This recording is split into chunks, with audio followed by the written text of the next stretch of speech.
I don't even really have a title to this sermon, but I do have a main point for it. So, main point is, doesn't matter what valley you're walking through or how far you have fallen away, the Lord will never leave you nor forsake you. Okay, so if you don't know by now, my name is David Christian, and last time I stepped up on the stage wasn't very ideal. I wasn't myself. I came up here, I guess, just because I wanted to preach. And you know, Mr. Herman was giving me some facts and everything. It's still speaking to people today. And that tells me right there, God still had a plan for it. Amen. So, me standing here talking to all of you is making the devil so dadgum mad, he could probably spit cactuses out and have a face like a possum. I'm not lying. That sucker probably, that's probably some ugly looking stuff, man.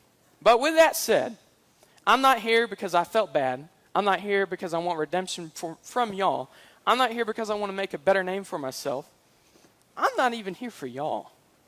I'm here because the God of the universe gave a country fat boy named David a message to give y'all today. So as I preach, I pray that y'all would just listen to that. And I want to tell y'all how I knew it was time to preach. Mr. Herman don't even know this. I don't know what date it was. Carl was over watching the NASCAR Cup Championship. And if you don't know, Chase Elliott won this year. And I told the Lord, I said, you know what, Lord? I said, let Chase win this race. And I said that Sunday, remember it just like it was yesterday. And, you know, I didn't think two things about it. Chase started in the back, came up all the way to win that race. Let me tell you something. No matter how far you have fallen away, the Lord will still deliver you out. Y'all hear that similarity there? When Chase came back and won that championship, me and Carl ran shirtless down my driveway. We were so happy. And I knew right there, it's time to go. Let's preach. It's time to deliver this message. So I just wanted y'all to know that. This is not some, oh, yay, let's just get up and go. Lord gave me a literal sign that it is time to do this. And he did it with NASCAR, a bunch of rednecks racing. He showed me through that. So I'm going to start, and I hope this will speak to you. Part 1, the valley. Let me ask you something. When the Lord told us to walk the walk that he gave us, did he say it was going to be easy? He actually said the opposite. He said, we will go through tribulations. But guess what? He's always with you. When we're going through a valley, we don't see a way out. Don't worry. You're either looking in the wrong direction or it's not time to get out. Well, you're probably looking at me saying, not time to get out. Lord wants to deliver us immediately. Not always. Lord will take something like my nana and pawpaw passing. He will take something like my daddy getting diagnosed with ASL, ALS, whatever. I don't even care about it, to be honest with you. And he will use that, and he strengthened me with it. Things don't faze me as much as they used to do. When my nana and pawpaw passed away, it was like, all right, giddy up, boy. You gotta go out there, and you know what? It is what it is. And the Lord used that to strengthen me, and I'm still using that strength today. And there's a teenager sitting in this room right now. I ain't going to call him out. We had a big fall off. Humongous, man. Probably one of the hardest years of my life. One of my best friends. And Lord had to show me forgiveness. And I've never really had to forgive anybody like that. So I didn't really know what to do. You know, the Lord told me, I was at the lake. Lord told me, he said, you need to text him. And I said, okay, Lord. And we made up, and we're hanging out now. I'm telling you, me sitting right here, me telling you these things is making the enemy so mad. We're spitting in the enemy's face today. Because I believe my dad just got delivered from ALS. I'm sitting here with that friend that we fell off huge, and we're sitting here, and we're just as good as they. My nana and pawpaw, he thought it was going to destroy my family. All it did was make it tighter. So what I'm telling you, the reason I say that is, whatever you're walking through, look in the direction of where the Lord wants you to look.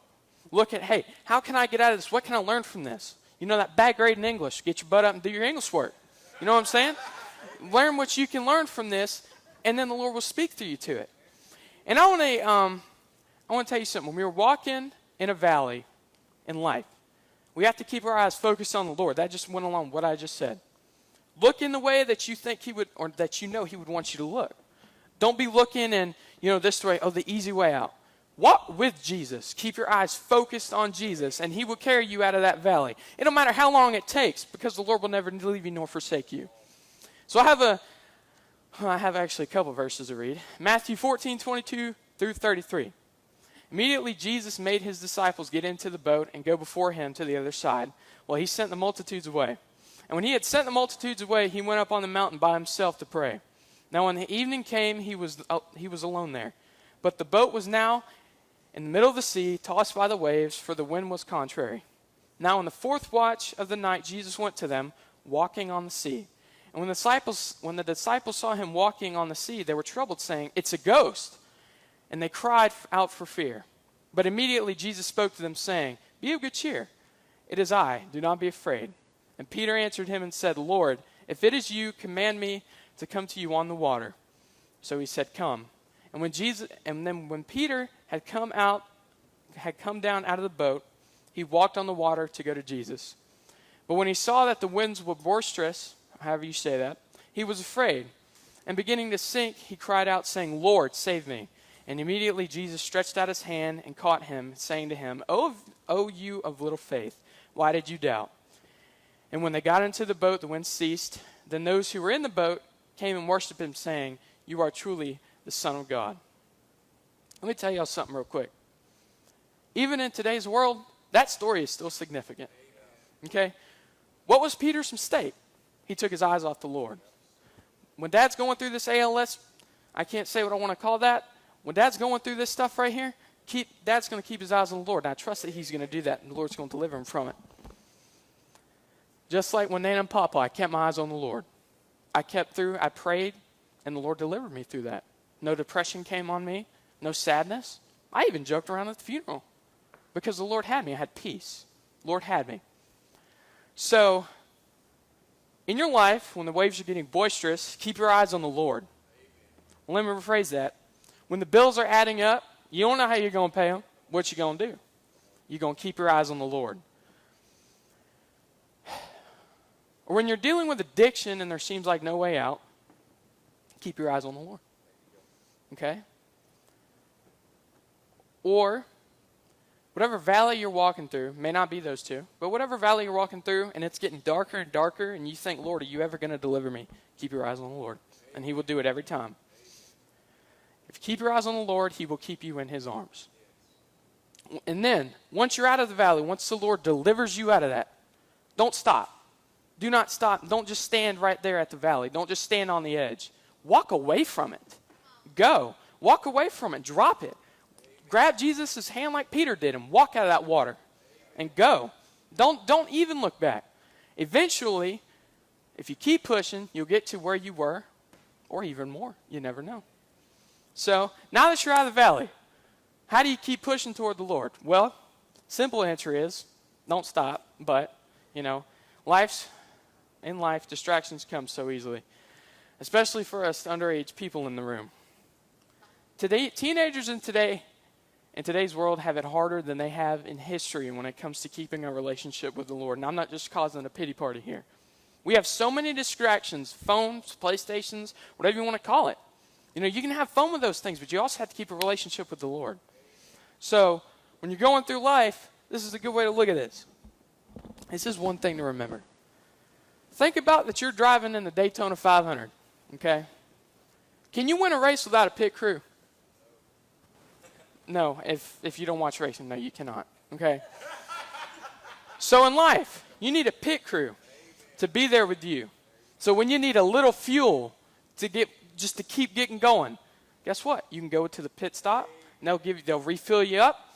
When you need new tires, so you can tread the world a little bit better, so you won't be slipping and falling away from the Lord like a bunch of heathens. You know what? They'll help you out with that too. So, with a pit crew, you have a crew chief, okay? Who do you think the crew chief is? It's the good Lord Jesus. Now, let me tell you something. If you have a good pit crew, if you don't have a trash pit crew, they'll listen to the Lord, and they'll tell you what the Lord tells them, okay? What do you think happens on the racetrack? You think they just decide how many tires they're going to put on that car? No. Guess who decides that? The crew chief. They're going to give, well, your crew, their pit crew is going to give you as much as the crew chief tells them. If it's not time for them to tell you something or do something, they're not going to do it. You just have to trust that they will listen to the Lord. If y'all want to know who my pit crew is, it's over there. They get a little slacky sometimes, but they help me win a couple races. I've made new friends. I've had old ones since I was born. And all you do, rely on that pit crew over there, and they will get you to the next lap. Or even win the race. Who knows, man? Maybe like Chase be a god. Anyways, so here's just one verse to reassure that whenever, wherever, and however long you talk to the Lord, because most people think you got to like spend 2 hours with the Lord. Get out of my face. Let me tell you something. If the Lord wants you to tell you something, he's going to tell you. It don't matter how long you sit there. It's great to sit and pray. Do not take that the wrong way. But however long you talk to him, he is listening and making time for you. Jeremiah 33:3. Call to me. Raymond, be quiet. Call to me, and I will answer you and show you great and mighty things which you do not know. Now, did that say from 9 to 5, Monday through Friday? No, it did not. This ain't no Dolly Parton stuff right here. The word said, call, and I will answer. I don't know about y'all, but that gets me excited. That is, my father liked to call it, the Lord's phone number. Okay? So when you're trying to build up your relationship with the Lord, always remember that verse. And always remember that you have a great team in the pits to help you in your walk. And if you don't have a good pit crew, then by golly, I'd start looking for one. Because you ain't going to win many races without it. You have the good Lord, but sometimes you need a little bit of extra kick from your friends. All right.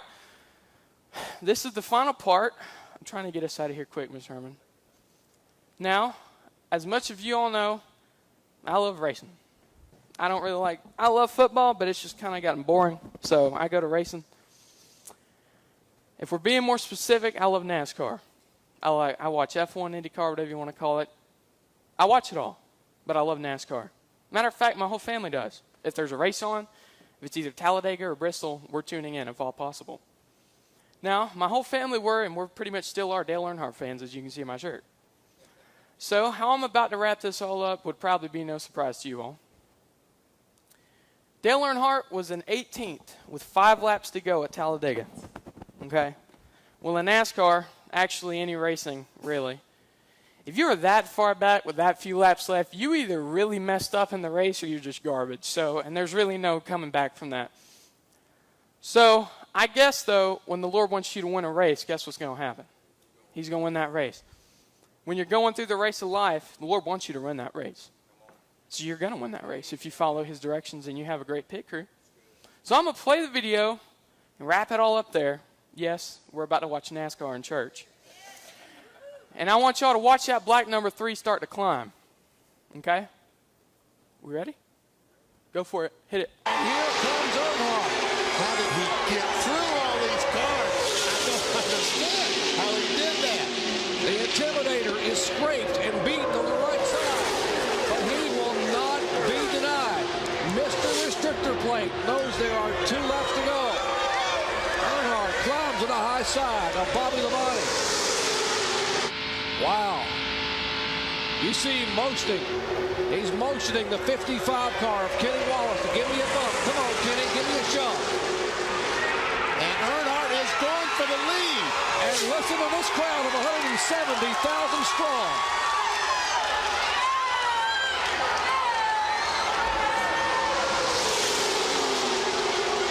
Richard Childress, both his cars running 1-2 as he comes for the white flag. Oh, Earnhardt loose.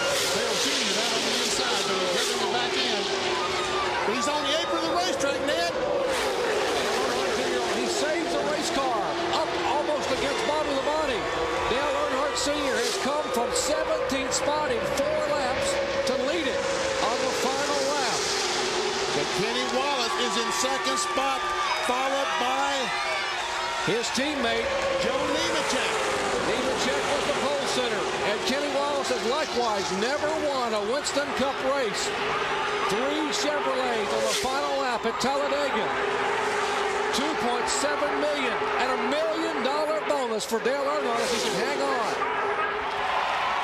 The No Bull 5 contender, Mr. Restrictor Plate, Dale Earnhardt comes down and will take his 10th career victory at Talladega. A crash as it came across the start-finish line. It was wild. I didn't have any thought that I'd have a chance at winning this race, starting where I did on that restart. Boys, as we kept working away and got on the outside, Kenny Wallace really worked hard with us, and he done a good job. I don't think we would have got back up there if it wasn't for Kenny. How did you get back up there? He stayed with me. Once we got together, he stayed with me, and he pushed me to the outside of them guys. And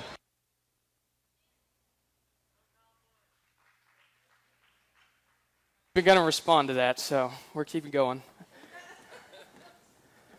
Okay, so if you listen to what he said in Victory Lane, this is interesting. When he drove to the outside, a man named Kenny Wallace helped him out. Kenny Wallace was a racer for Richard Childress back then, basically a teammate for Dale Earnhardt. He said, where we started in that last restart, I didn't think we were going to have a chance of winning this race. Now, the next thing he says is interesting. When he drove to the outside, a man named Kenny Wallace helped him out. Dale mentions him a lot in what he says. Oh, wow. So when I say God, he says Kenny Wallace, so keep that in mind. Dale mentions him a lot. He says, but God really worked hard with us. I don't think we would have gotten back up there if it wasn't for the Lord. Then the announcer asked him, how did you get back up there? And he says, he stayed with me. Once we got together, a.k.a. once you set your eyes on the Lord, he will take you to the outside, and that's when he took the lead, or in this case, climbed out of the valley and defeated it. Let me tell you something. That man, Kenny Wallace, he wasn't all that great of a driver, but in this story, that's the Lord. If you will stick with him, and a man named Jesus will help you out through whatever you're going through. Amen.